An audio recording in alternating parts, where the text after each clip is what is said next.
हमें अभी स्टार्ट करना है, तो इसको अभी हम यहाँ पे स्टार्ट करते हैं।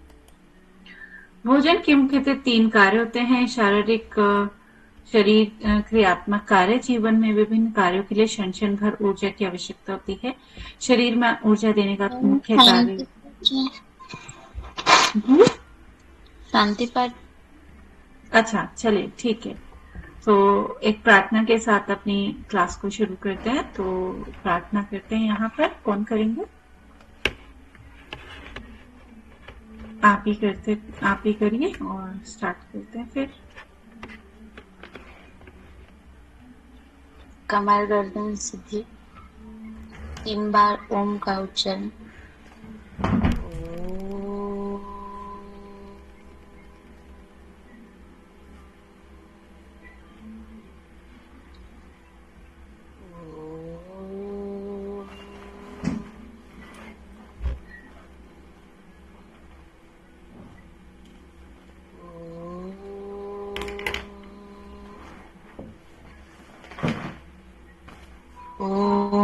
भूर्भुवस्वः तस्य विदुर्वरेण्यं भर्गो देवस्य धीमहि धियो यो नः प्रचोदयात्।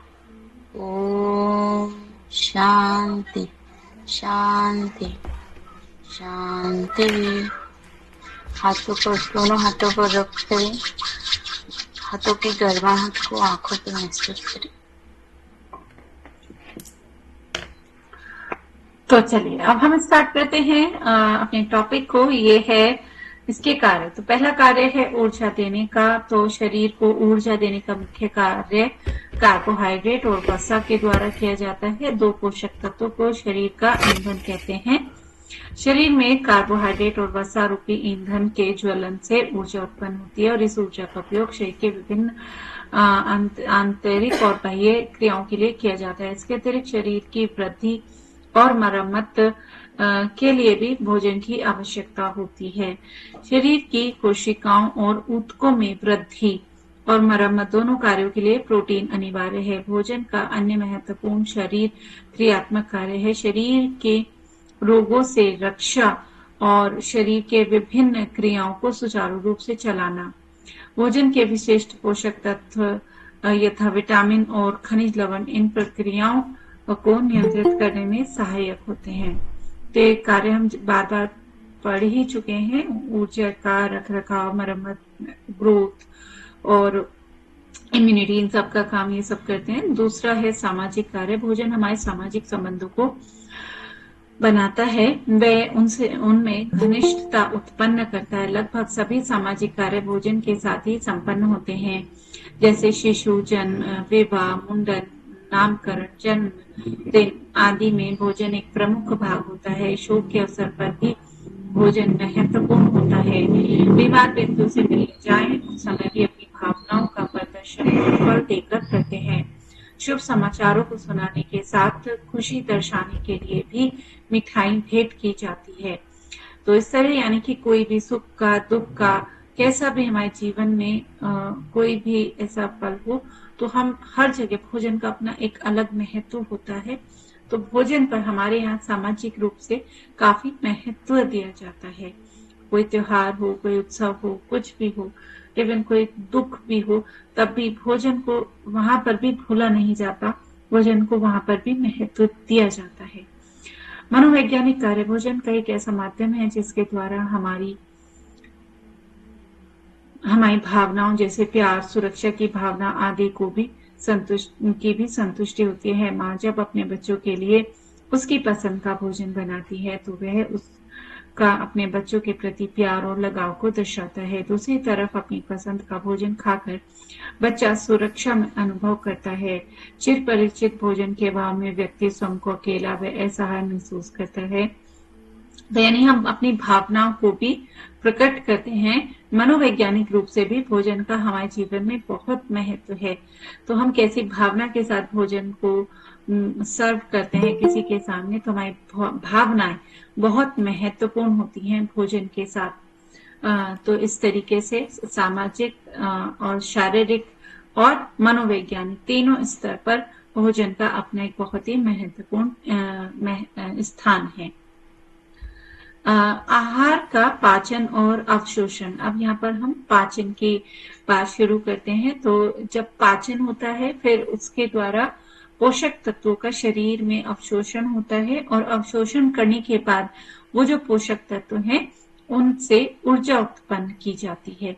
तो जो हमारा पाचन की क्रिया है वो मुंह से शुरू होती है, और यहाँ पर इसकी डेफिनेशन दी गई है। पाचन वह क्रिया है जिसमें भोजन को यांत्रिकीय और रासायनिक रूप से छोटे छोटे घटकों में, यानी कि उसके सरल रूप में विभाजित कर दिया जाता है ताकि उसे रक्त धारा में अवशोषित किया जा सके। पाचन एक प्रकार की अपचय क्रिया है जिसमें आहार के बड़े अणुओं को छोटे अणुओं में बदल दिया जाता है। सरल रूप में हम जटिल रूप में भोजन ग्रहण करते हैं और उसको पाचन की क्रिया के द्वारा सरल रूप में परिवर्तित किया जाता है। स्तनपायी प्राणियों द्वारा भोजन को मुंह से लेकर उसके दांतों के चबाने के द्वारा लार ग्रंथियों, जब हम मुंह में भोजन लेते हैं, हमारी दांतों द्वारा उस भोजन को चबाया जाता है। लार ग्रंथि से उसमें पाचक रस उसमें मिलते हैं, जो रस मौजूद होते हैं, जैसे एमाइलेज एंजाइम, रस यानी कि एंजाइम, तो वो उसमें मिलते हैं और भोजन के पाचन की क्रिया मुंह में ही शुरू हो जाती है। यह भोजन फिर ग्रास नली से होते हुए उदर यानी कि पेट में पहुंचता है, जहां हाइड्रोक्लोरिक एसिड HCl अम्ल जो है, एसिड जो है, सर्वाधिक दूषित करने वाले सूक्ष्म जो मतलब हमें बीमार करने वाले सूक्ष्म जीवी हैं उनको मारता है। उनको भोजन को कुछ हिस्से का यांत्रिक विभाजन, जैसे प्रोटीन का पाचन भी लगभग आपका पेट के अंदर यानी कि स्टमक में, उदर में ही होता है, और कुछ हिस्से का रासायनिक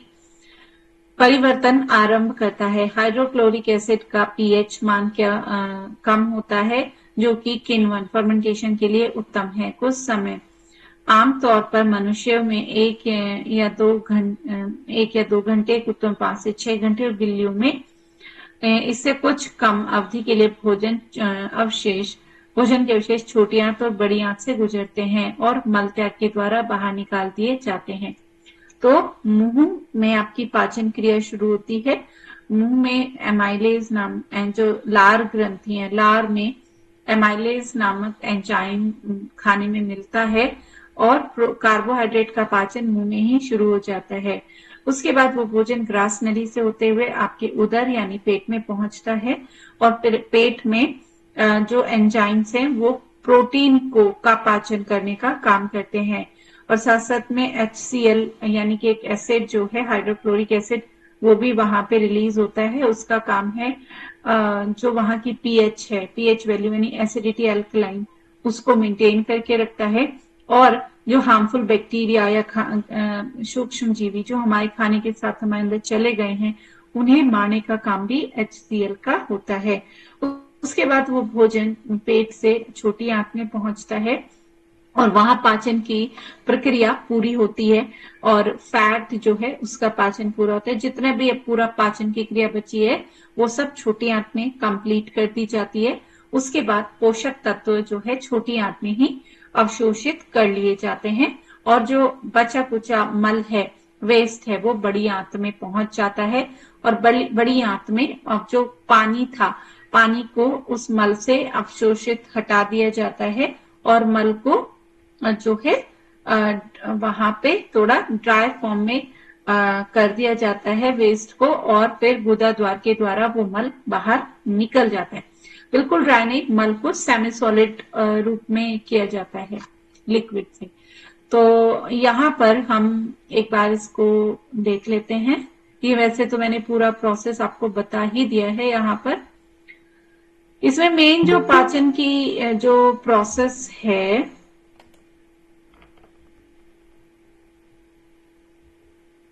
ये यहाँ से है मुख द्वार से, ठीक है। इससे पहले क्या बताया गया उसको देख लेते हैं। आमाशय श्रावण के चरण, कपालीय चरण, यह चरण आहार के उदर में प्रवेश करने से पहले होता है, और इसमें खाने और पाचन के लिए शरीर द्वारा की गई तैयारियां शामिल होती हैं।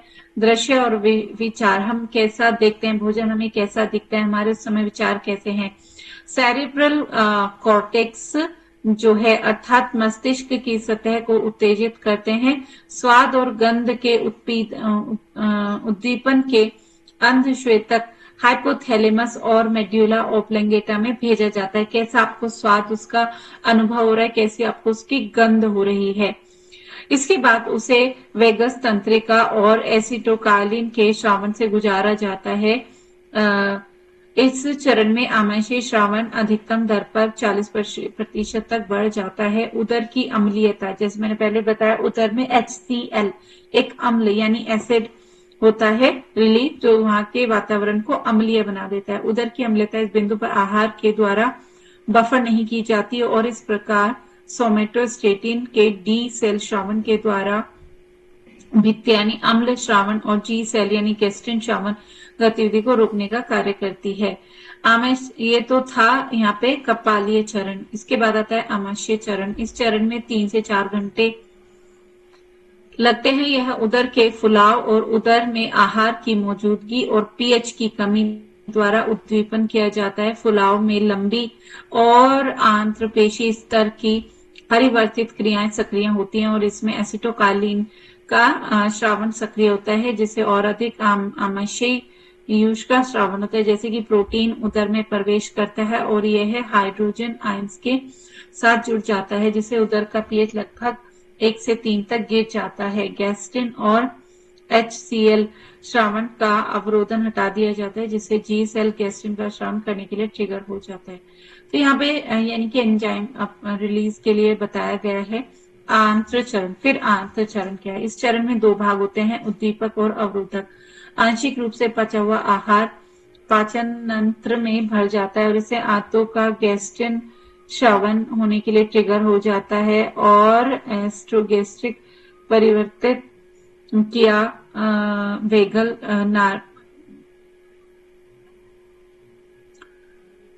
अवरोध करती है और संवेदी फाइबर सक्रिय करती है, जिसके कारण पायरोलिक स्फिंक्टर कम हो जाता है ताकि आहार प्रवेश न कर सके और स्थानीय परिवर्तित क्रिया को अवरोध करता है। तो यहाँ पे 3 चरण बताए गए हैं, इनको पूरा डिटेल में अब हम यहाँ पर समझेंगे। खाने की प्रक्रिया मुंह में शुरू हो जाती है। यहाँ प्रमुख द्वार में जो हमारी लार ग्रंथियां हैं, लार ग्रंथियों की 3 जोड़ियां पैराटिड, सबमेड्यूलर और अवजीवी द्वारा बड़ी मात्रा में 1 से 1.5 लीटर लार पूरे दिन में स्रावित होती है और उसे जीभ की मदद से चबाए गए भोजन में मिला दिया जाता है। लार को लार 2 प्रकार की होती है। एक होती है तरल पानी जैसा श्रावण और उसका काम भोजन को गीला करना होता है। दूसरी होती है गाढ़ी श्लेष्मिक श्रावण और यह लुब्रिकेशन का काम करके भोजन के कणों को एक दूसरे से जोड़कर एक दूसरे से ग्रास बनाती है। लार मुख द्वार को साफ करके भोजन को नम करती है और इसमें पाचक एंजाइम जैसे सिलेवरी एमाइलेज होते हैं, जो पॉलीसेकेराइड जैसे स्टार्च को रासायनिक विभाजन करके उसे डाइसेकेराइड जैसे माल्टोज में बदलने में सहायक होती है। इसमें श्लेष्मा भी होता है और यह ग्लाइकोप्रोटीन है जो भोजन को नरम करके उसे ग्रास बनाने में सहायक होता है। यानी कि मुंह में दांतों द्वारा भोजन को चबाया जाता है, उसको फिर उसमें लार मिला के उसे नम करती है, उसे चिकना बनाती है और उसमें एमाइलेज नामक एंजाइम होता है लार में, वो भोजन में कार्बोहाइड्रेट जो कि स्टार्च के रूप में हम ग्रहण करते हैं उसका ब्रेकडाउन शुरू कर देती है, पॉलीसेकेराइड को डाइसेकेराइड में तोड़ देती है। फिर इसके बाद क्या होता है, निगलने पर चबाया गया आहार ग्रास नली में ले जाया जाता है, मुंह से ग्रास नली में, और फेरिंग्स और हाइपोफेरिंग्स से गुजरते हुए, ग्रास नली से गुजरते हुए निगलने के तंत्र का समन्वय मेड्यूला ओब्लंगेटा में स्थित निगलने के केंद्र और संयोजन अंगों में किया जाता है। जब भोजन का ग्रास मुख के पीछे की ओर धकेल दिया जाता है तो वह परिवर्तित किया फेरिंग्स में मौजूद स्पर्श ग्रहियों द्वारा आरंभ हो जाती है।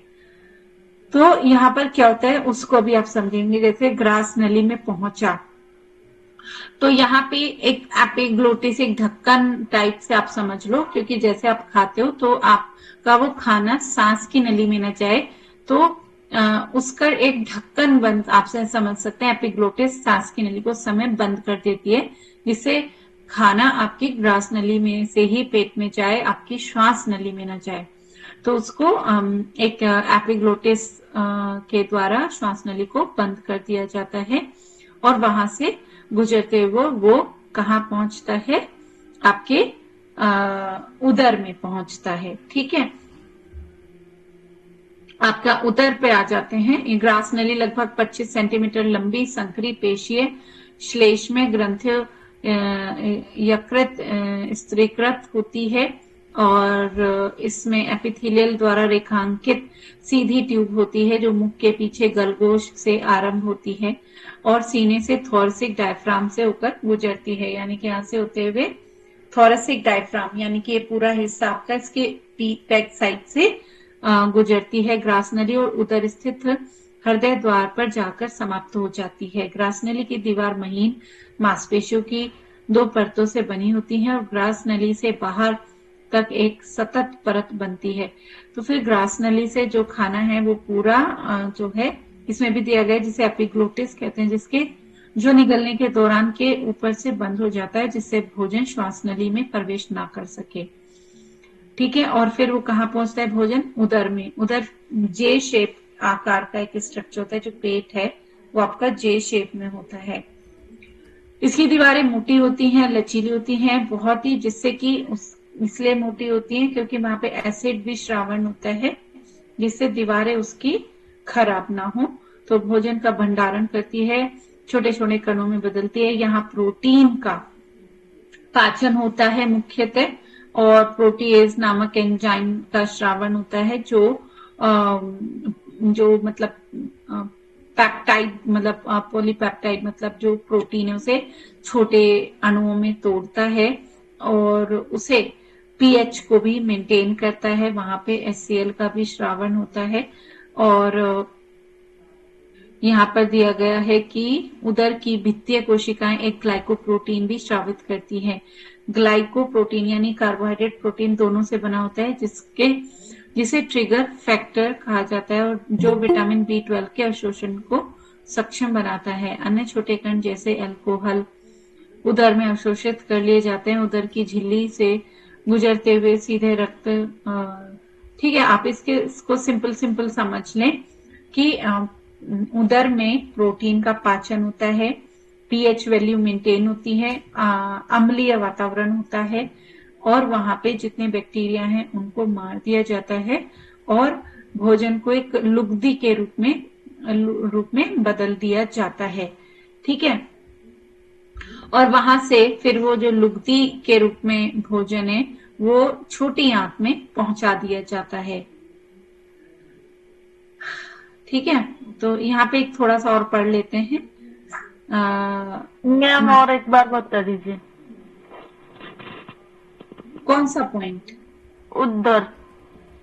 उदर, चलो इसको थोड़ा और मैं ध्यान और एक बार पढ़ाती हूँ। उदर एक छोटी अंग्रेजी जे अक्षर के आकार की थैली होती है, जिसकी दीवारें मोटी होती है, लचीली होती है, मांसपेशियों की बनी होती है, जो भोजन का भंडारण करती है, और इसमें छोटे छोटे कणों में बदलने में मदद करती है। भोजन यदि छोटे कणों में विभाजित कर दिया जाए तो छोटी आंत में उसका पूरी तरह पाचन होने की संभावना अधिक होती है। यानी कि अगर यहाँ पर जो है उसको छोटे कणों में तोड़ दिया जाए तो छोटी आंत में पाचन की क्रिया सरल हो जाती है। उदर में होने वाला मंथन मुंह से शुरू भोजन के विभाजन की प्रक्रिया में सहायक होता है। जुगाली करने वाले चतुष्पादी प्राणी जैसे गाय, भैंस, जो रेशेदार पदार्थ मुख्य रूप से सेलुलोज को पचा सकते हैं, वो फाइबर को, सेलुलोज को पचा सकते हैं, जबकि हम पाचन नहीं कर सकते। जुगाली खरगोश और अन्य कुछ प्राणी पदार्थों को अपने साय पाचन तंत्र में 2 बार गुजारते हैं, मतलब जो खाते हैं उसको पूरे पाचन तंत्र में 2 बार गुजारते हैं, पर हम नहीं, हम तो एक ही बार खाते हैं, एक ही बार गुजरता है।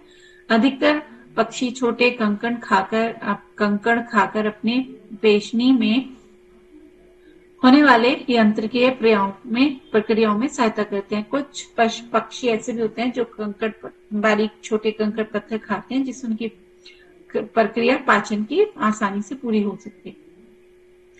भोजन उदर स्थित हृदय द्वार में उदर में आता है। फिर कहाँ से मतलब भोजन आपके उदर में आ गया, वहां उसे अधिक छोटे छोटे कणों में तोड़ा जाता है और प्रोटीन के विभाजन के लिए प्रोटीन का पाचन होता है। तो प्रोटीन के पाचन के लिए क्या क्या जरूरी होता है? गैस्ट्रिक अम्ल जो वहां पे रिलीज होता है, पेप्सिन नामक एंजाइम जो प्रोटीन का पाचन करता है और अन्य पाचक एंजाइम के साथ अच्छी तरह मिलाया जाता है। उदर के एंजाइमों का एक अनुकूलन बिंदु भी होता है, अर्थात वह किसी खास पीएच तापमान पर ही बेहतर कार्य करते हैं। ठीक है, तो वहां का वातावरण थोड़ा अम्लीय होता है। अम्लीय मतलब पीएच कम होती है, 1 से लगभग 3 के बीच में होती है।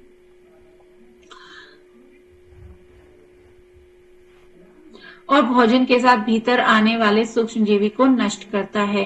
प्रोटीन को विकृत भी कर सकता है। यह पॉलीपेप्टाइड बॉन्ड को घटाने और नमक सेतुओं को भंग करने की प्रक्रिया है।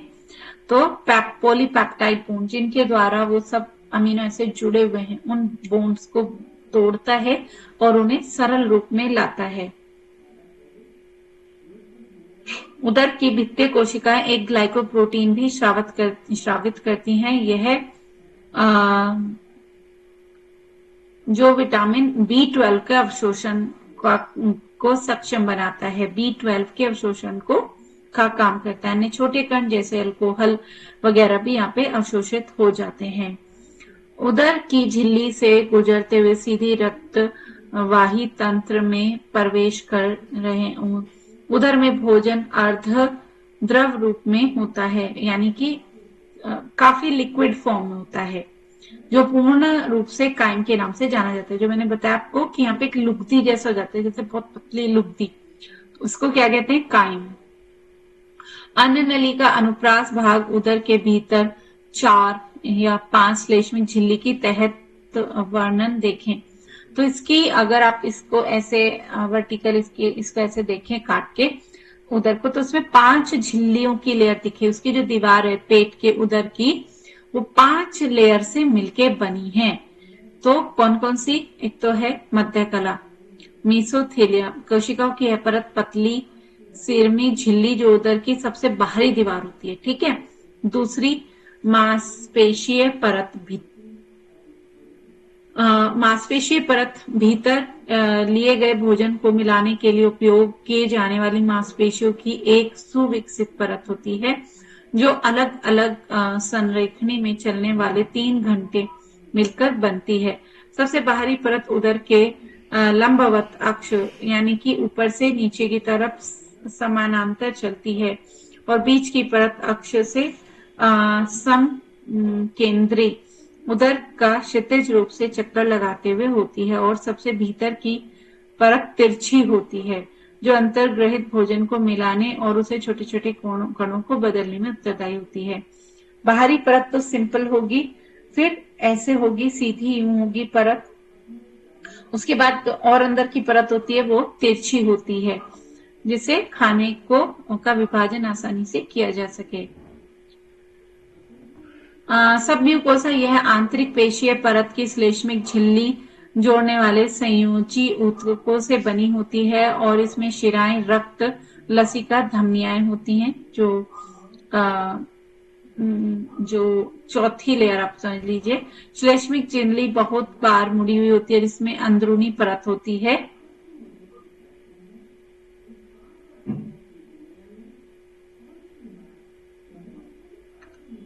हाँ, तो यहाँ पर हमने 5 लेयर पढ़ ली हैं और इस तरह कुल 5 परतें होती हैं। एपिथेलियल और लेमिला संयोजी ऊतकों से भरी होती है और आमाशयी ग्रंथियों से ढकी होती है, जो सरल या नलीदार शाखाओं वाली हो सकती है। और श्लेष्मा हाइड्रोक्लोरिक अम्ल, पेप्सिनोजन, रेनिन का स्रावन करती है। श्लेष्मा भोजन को चिकना बनाती है और हाइड्रोक्लोरिक अम्ल की उदर क्रिया से प्रभावित करने से रोकती है। ठीक है, तो इस में फिर भोजन जो है छोटी आंत में आता है। छोटी आंत में फैट का, वसा का पाचन होता है मुख्य, और जो भी पूरा पाचन की क्रिया बची है वो पूर्ण रूप से पूरी कर ली जाती है छोटी आंत में।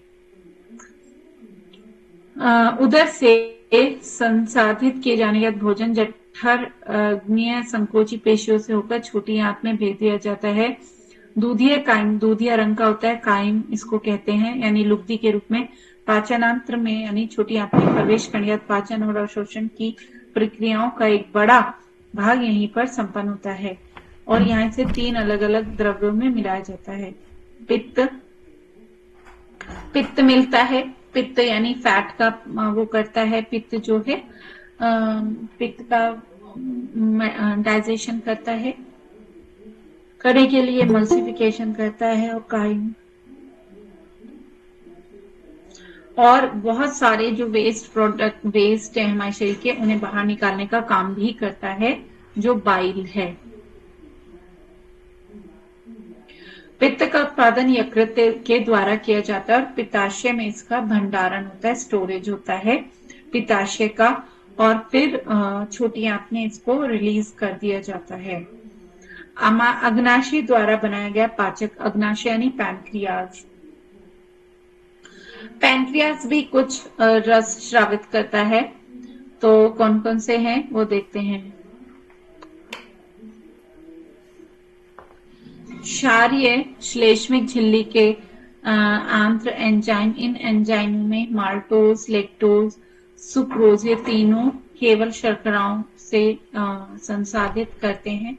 ट्रिप्सिन और काइमोट्रिप्सिन शामिल होते हैं, ये कुछ एंजाइम्स भी स्रावित करता है जो पैनक्रियाज। जब छोटी आंत में पीएच स्तर बदलता है तो वापस से क्षारीय हो जाता है, धीरे धीरे समक्षारीय हो जाता है और धीरे धीरे अधिक एंजाइम सक्रिय हो जाते हैं जो रासायनिक रूप से विभिन्न पोषक तत्वों को छोटे छोटे टुकड़ों में विभाजित कर देते हैं ताकि वे रक्त वाहिकाओं या लसिकीय तंत्रों में अवशोषित किए जा सकें। ठीक है, तो कुछ चलो अच्छा, यहाँ पे मैं आप पूछती हूँ, आपके जो क्वेश्चन है उनको आप पूछिए जिससे कि आपके जो डाउट है वो क्लियर हो सके।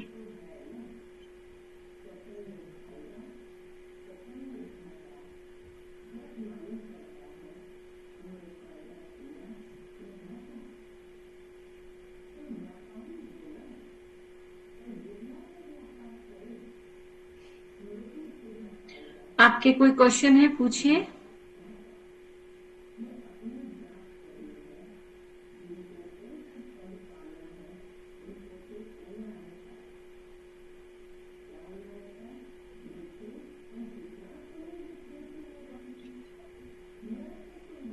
कोशिश करिए कुछ क्वेश्चन पूछने की।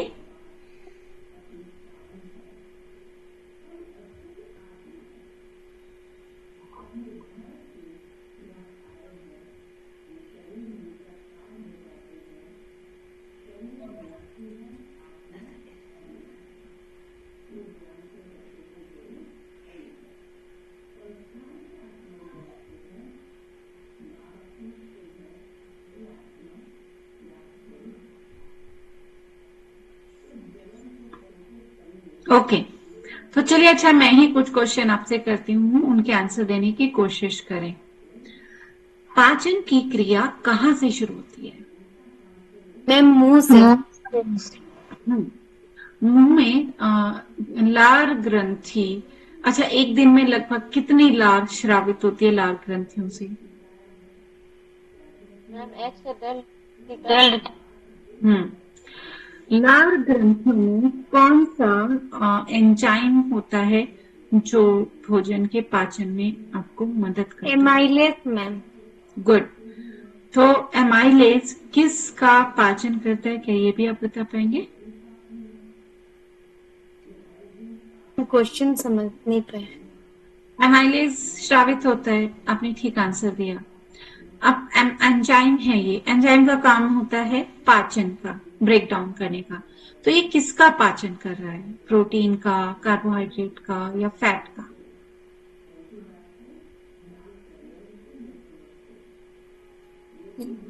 प्रोटीन। No ma'am, carbohydrate.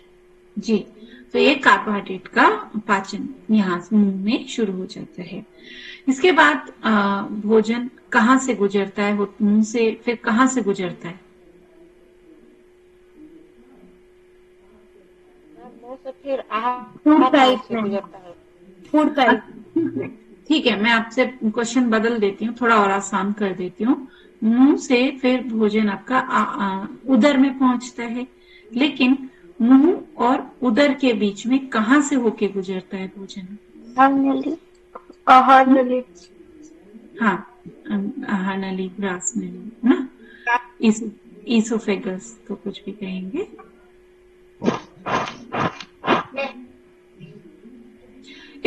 इसके बाद ग्रास नली से होते हुए उदर में पहुंच गया। उदर किसे कहते हैं? क्या मुझे सिंपल भाषा में बताएंगे, उदर किसे कहेंगे? Ma'am stomach. हाँ, स्टमक या पेट को। तो ये किस आकार का होता है? ये जेट का होता है। कितनी परतों का बना होता है? कितनी परत होती है? 5 लेयर मैम। इसमें किसका पाचन होता है? जैसे मुंह में तो कार्बोहाइड्रेट का पाचन शुरू हो गया है ना, एमाइलेज के द्वारा। अब यहाँ पे किसका पाचन होता है, क्या आप मुझे बता पाएंगे? प्रोटीन का। प्रोटीन का पाचन होता है। यहाँ का वातावरण कैसा होता है, अम्लीय या क्षारीय? अम्लीय। अम्लीय। हाँ, अम्लीय होता है। कौन इस यहाँ पे कौन सा एसिड श्रावण होता है जो इसको? लैक्टिक अम्ल और पेप्सिन।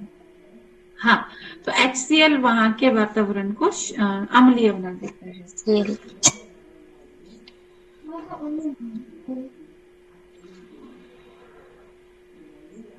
तो अम्लीय वातावरण बन गया, और HCl का एक काम तो हो गया। चलो, पीएच को मेंटेन, तो पीएच कितनी होती है यहाँ पे, क्या आप बता पाएंगे? 1 to 3 pH। 1 से 3 के बीच में अम्लीय है ना। तो इसका एक और काम है HCl का, वो क्या है, क्या मुझे कोई और बता पाएंगे? क्वेश्चन क्या?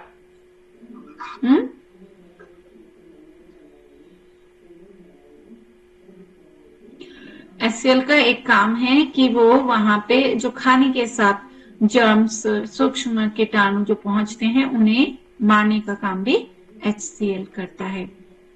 ठीक है, तो यहाँ पे 5 परतों की बात आई थी, तो 5 परतें किस किस लेयर में होती हैं, उनको आप एक बार ध्यान से जरूर पढ़ेंगे। इस क्वेश्चन को मैं कल पूछूंगी कि वो किस तरीके से किस परतों में होते हैं। ठीक है, कौन सी परत सबसे मोटी होती है, कौन सी पतली होती है, इस जो पैराग्राफ है, इस पैराग्राफ को आप सब ध्यान से पढ़ कर आएंगे कल, मतलब नेक्स्ट क्लास में। ओके, तो इसके बाद खाना कहाँ पहुंचता है, जो है छोटी छोटी आंत में जब भोजन पहुंचता है तो वो उसको क्या कहा जाता है, और वो किस रूप में मतलब होता है? वो लिक्विड फॉर्म में होता है मैम। हाँ, थोड़ा बिल्कुल लिक्विड नहीं, सेमी लिक्विड। क्या कहेंगे आप उसको? तरल पदार्थ। काइम क्या कहेंगे? लुगदी के रूप में होता है काइम, CHYME, काइम। अच्छा, अब छोटी आंत में आ गया भोजन। छोटी आंत में किसका मुख्यतः पाचन होता है? अग्नाशय द्वारा बनाया गया पाचक। नहीं, किसका? प्रोटीन का, वसा का, फैट का, या कार्बोहाइड्रेट का? प्रोटीन का। वसा, फैट। बता का मैम। अब मैं यहाँ पे आपको देती हूँ 2 मिनट। मैं 2 मिनट में वापस आऊंगी, और इतने आप छोटी आंत की जो पाचन प्रक्रिया उसको पूरा पढ़ लें। ठीक है, फिर उससे रिलेटेड मैं आपसे क्वेश्चन करूंगी।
यस।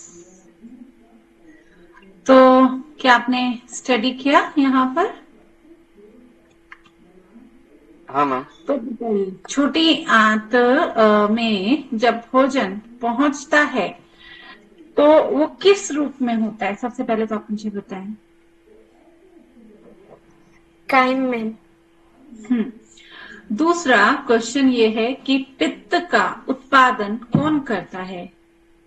यकृत। और पित्त का भंडारण यानी कि पित्त का बाइल का स्टोरेज कहाँ होता है? पित्ताशय में। पित्ताशय। पित्ताशय को इंग्लिश में क्या कहेंगे? Gall bladder. तो गॉल ब्लैडर में पित्त का श्रावण नहीं होता, सिर्फ गॉल ब्लैडर में पित्त यानी बाइल का भंडारण होता है, स्टोरेज होता है। और यकृत किसे कहेंगे? तो सिंपल सा ही क्वेश्चन है मैम लीवर। हाँ, तो लीवर बाइल को सीक्रेट करता है लेकिन स्टोरेज करता है उसको गॉल ब्लैडर। और जब आप कोई भी वसा युक्त भोजन करते हैं, फैटी चीज खाते हैं, तो वो जो गॉल ब्लैडर है, पित्ताशय है, वो बाइल को सीक्रेट करता है और कहाँ पहुंचाता है, ये कौन बताएंगे?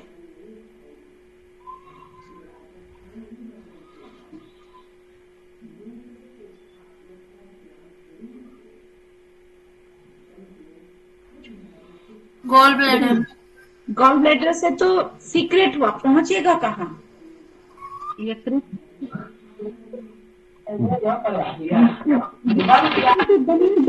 यकृत ने तो अपना काम कर दिया, लीवर ने अपना काम कर दिया बाइल को बनाकर, बाइल को प्रोड्यूस करके।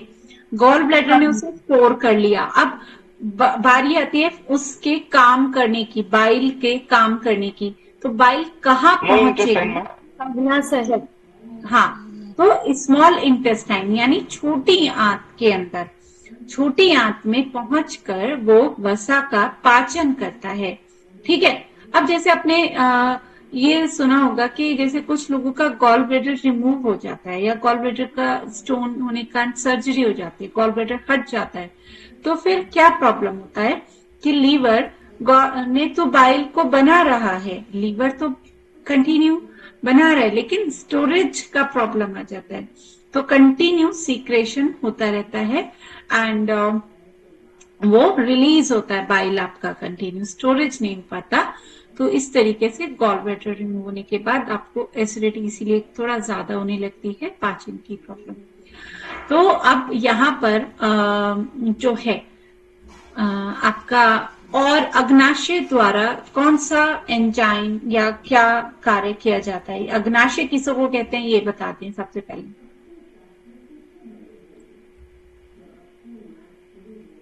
अग्नाशय किसे कहेंगे?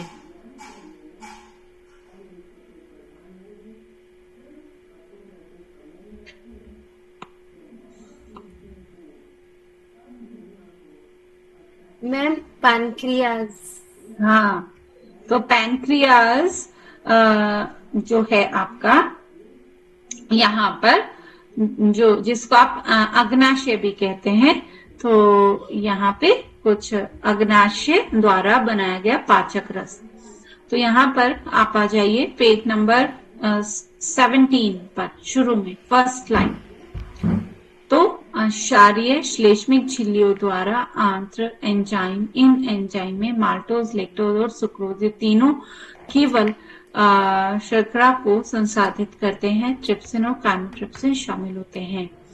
जब छोटी आंत का पीएच अब जैसे उदर में पीएच अम्लीय था, एसिडिक था, यहाँ का स्तर पीएच का बदल जाता है और धीरे धीरे वो समक्षारीय यानी कि थोड़ा अल्कलाइन होने लगता है। तो पीएच और घटेगा या बढ़ेगा अम्लीय से क्षारीय होने के लिए? बढ़ेगा। ठीक है।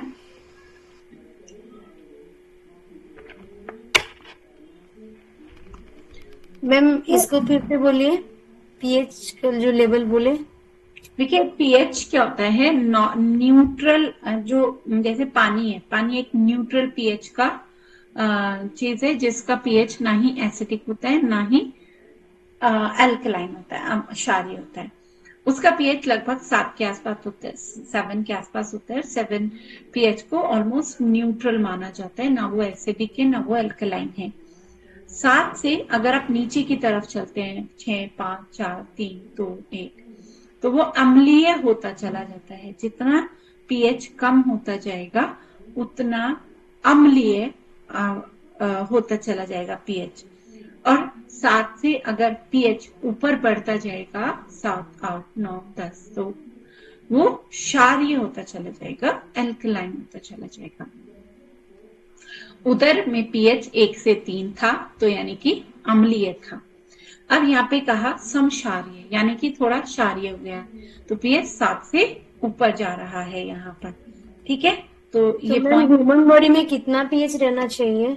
वो डिपेंड करता है अलग अलग जगह। देखिए यहाँ पर अभी यहाँ पर जैसे उदर है, लीवर का एसिडिक होगा, नॉर्मली एल्कलाइन बॉडी रहनी चाहिए। अगर आपकी बॉडी एसिडिक होती है, पीएच वैल्यू डाउन जाती है, एसिडिक बॉडी के अंदर बीमारियां ज्यादा होती हैं। बॉडी अगर एल्कलाइन रहती है तो वो स्वस्थ रहती है। ठीक है, yes ma'am, thank you ma'am.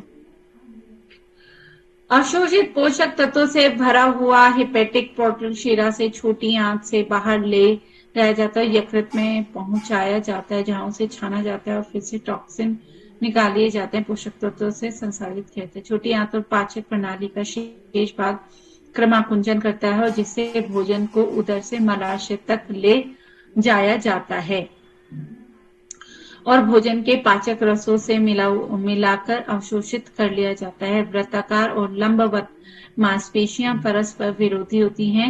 जब एक सिकुड़ती है तो दूसरी शिथिल हो जाती है।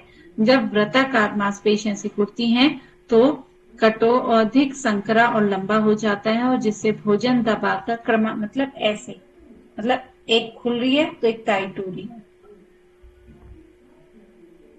ऐसे, मतलब ऐसे नली के अंदर ऐसे ये मूवमेंट चलता है। ठीक है, तो इस ऐसे, ठीक है, तो इस प्रक्रिया में भोजन आगे की तरफ ले जाया जाता है। और यहाँ पर मैं एक क्वेश्चन और पूछूंगी कि यहाँ पे आपको बताने की कि छोटी आंत को छोटी आंत और बड़ी आंत को बड़ी आंत क्यों कहा जाता है? मैम छोटी आंत लंबाई में ज्यादा होता है। 9 मीटर होता है मैम और बड़ी आंत 7 मीटर होता है। नहीं, 9 मीटर नहीं होता है, ज्यादा होता है, लगभग 20 से 21 मीटर छोटी आंत। और लेकिन वो पतली होती है, उसका डायमीटर कम होता है, जिस वजह से उसको छोटी आंत कहा जाता है, पतली होती है। लेकिन बड़ी आंत मोटी होती है, डायमीटर ज्यादा होता है, तो इसलिए उसको बड़ी आंत कहा जाता है। ठीक है, मुझे लगता है आपको पाचन जो है, एक बार आप वैसे हमने पूरा कर लिया है। बड़ी आंत के अंदर मल जो है, अब जो पोषक तत्व हैं वो छोटी आंत की दीवारों में ही अवशोषित होते हैं। छोटी आंत की जो दीवारें होती हैं उनमें छोटी छोटी उंगली के उभार के जैसे स्ट्रक्चर होते हैं, उंगली के उभार बहुत सारे अनगिनत। तो वो क्या करते हैं, अब पाचन की क्रिया तो छोटी आंत में पूरी हो गई है, पोषक तत्व सब बन गए हैं, अब वो उनका अवशोषण भी छोटी आंत में ही हो जाता है। तो वो जो उंगली के आकार के बहुत सारे स्ट्रक्चर हैं छोटी आंत की दीवारों में, वो पोषक तत्वों को अवशोषित करने का काम करते हैं और उन स्ट्रक्चर को क्या कहा जाता है, विली, VILLI, विली। तो विली उन पोषक तत्वों को अवशोषित करती है और ब्लड के अंदर अवशोषित किया और ब्लड में भेज दिया, तो सीधा पोषक तत्व ब्लड में पहुंच गए।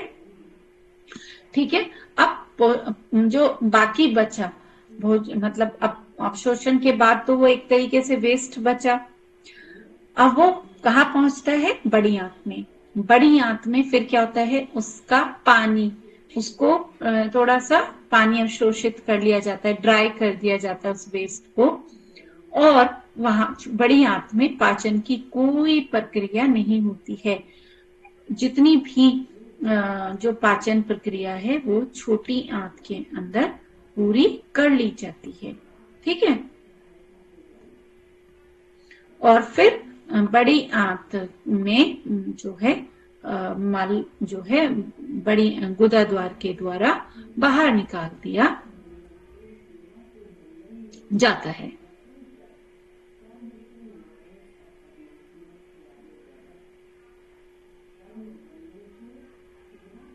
बड़ी आंत को एक बार पढ़ लेते हैं। छोटी आंत से होकर गुजरने के बाद जो है भोजन बड़ी आंत में प्रवेश करता है। बड़ी आंत में भोजन क्रिया इतनी अवधि तक होती है जिससे आहार नली के बैक्टीरिया क्रिया करके किण्वन कर सके, जिससे छोटी आंत में संसाधन के बावजूद बचे रह गए पदार्थों को विभाजित किया जा सके।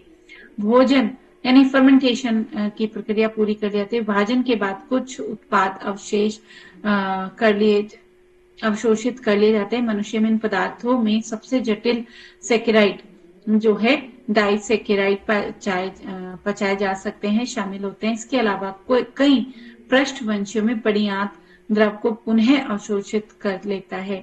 रेगिस्तानी जीवन शैली वाले कुछ पृष्ठवंशियों में यह पुनर्अवशोषण के बाद सतत अस्तित्व संभव होता है। मनुष्य में बड़ी आंत की लंबाई लगभग 1.5 मीटर लंबी होती है और इसके 3 हिस्से होते हैं। छोटी आंत से मिलने वाले बिंदु पर स्थित अंडांत्र, वृदांत्र और मलाशय।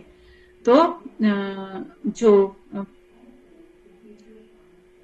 बृहदांत्र है इसके 4 भाग होते हैं, जिसको आरोही, अनुप्रस्थ, अवरोही और अवग्रह वृदांत्र के नाम से जानते हैं। बड़ी आंत ग्रास से पानी सोख लेती है, मल को तब तक जमा रखती है जब तक कि उसे बाहर नहीं निकाल दिया जाता और आहार उत्पाद विली से होकर नहीं निकल जाते, यानी कि उनका अवशोषण नहीं हो जाता। सेलुलोज फाइबर है, ये हम सभी जानते हैं, उन्हें उसका पाचन नहीं होता है। उन्हें शरीर के अन्य अपशिष्ट पदार्थों में मिला दिया जाता है और वे कड़ा और सांद्र मल बना देते हैं, और यह मल का एक निश्चित अवधि के लिए मलाशय में रहता है और फिर आकुंचन और शिथिलन के कारण गुदा द्वार के जरिए शरीर से निकाल दिया जाता है। इस अपशिष्ट पदार्थ का बाहर निकलना गुदा के संकोचन पेशी द्वारा नियंत्रित किया जाता है। तो ये बड़ी आंत के अंदर मैंने बताया कि यहाँ पर पानी का अवशोषण होता है, और जो फाइबर है जो कि सेलुलोज का हमारे शरीर में पाचन नहीं होता है, तो उसको मल में मिला दिया जाता है सेलुलोज को, और उसके द्वारा मल को जो है बढ़ाया जाता है और मल को कुछ देर तक इकट्ठा रखा जाता है, मलाशय, जो कि बड़ी आंत का आखिरी हिस्सा होता है। और फिर जो आकुंचन और सकुंचन की प्रक्रिया है उसके द्वारा गुदा द्वार से मल को बाहर निकाल दिया जाता है। ठीक है, तो ये पूरी पाचन प्रक्रिया यहाँ पर पूरी हुई। इससे रिलेटेड क्वेश्चन अगर जो कुछ भी आपके होंगे उसको आप कल के क्लास में जरूर पूछिएगा, और इस टॉपिक को ध्यान से पढ़कर आना, क्योंकि इस पूरे सिलेबस में जो सबसे साइंटिफिक है वो ये पाचन प्रक्रिया ही है। तो इसको आप एक बार ध्यान से जरूर पढ़ेंगे, और इसके बाद फिर हम कल से या नेक्स्ट क्लास से हमारा नेक्स्ट टॉपिक आहार एवं पोषण की अवधारणा, इसको शुरू करेंगे। ठीक है, तो अब हम यहाँ पर लास्ट में शांति पाठ के साथ अपनी क्लास को एंड करते हैं।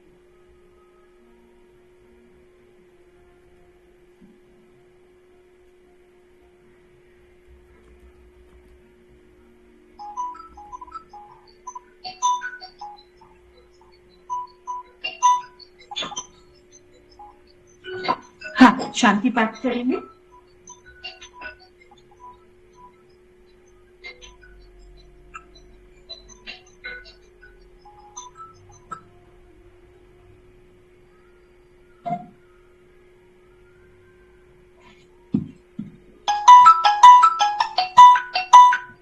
यस, तो शांति पाठ कौन करेंगे?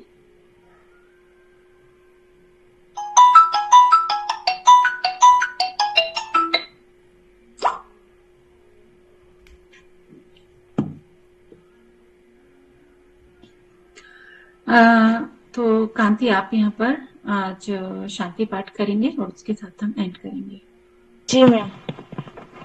कमर गर्दन सीधे, नमस्कार स्थिति में आइए।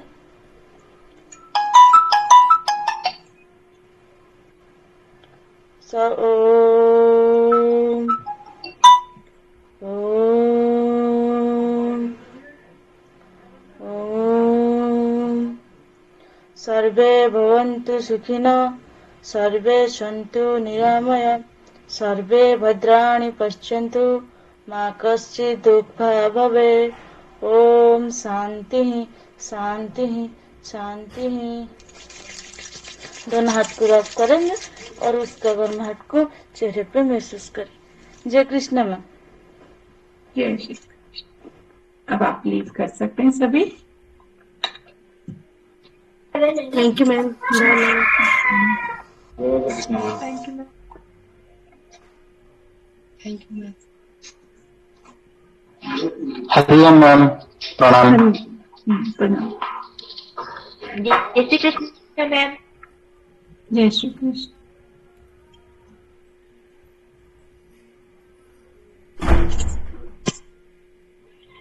जय श्री कृष्ण मैम।